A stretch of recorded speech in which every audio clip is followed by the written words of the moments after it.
Hola, ¿qué tal? Soy Javi y hoy venimos a disfrutar del Tribunal de las Aguas de Valencia, considerado Patrimonio Inmaterial Cultural de la Humanidad.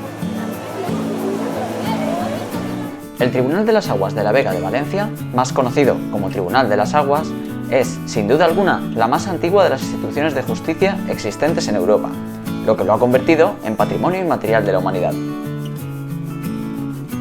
Se celebra una única sesión cada jueves del año y tiene lugar en el lado derecho de la Puerta de los Apóstoles de la Catedral de Valencia. Constituye cita obligada para turistas, visitas escolares o simples viandantes, que se congregan a su alrededor a la espera de que las campanas del Micalet den las 12, para contemplar su funcionamiento.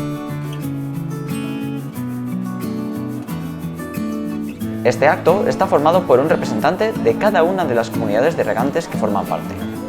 Son 8 en total, nombrados uno a uno por su alguacil y denominados síndicos. De entre ellos, uno es elegido presidente, por un tiempo que normalmente es de un bienio, renovable.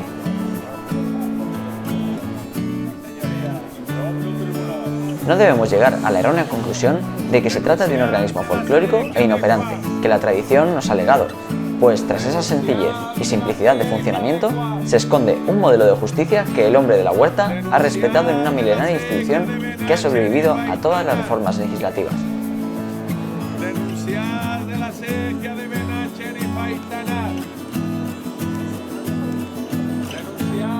Nuestra milenaria institución sigue siendo apreciada por su singularidad y perfecto funcionamiento, constituyendo hoy, sin ninguna duda, uno de los bienes más preciados del acervo cultural valenciano.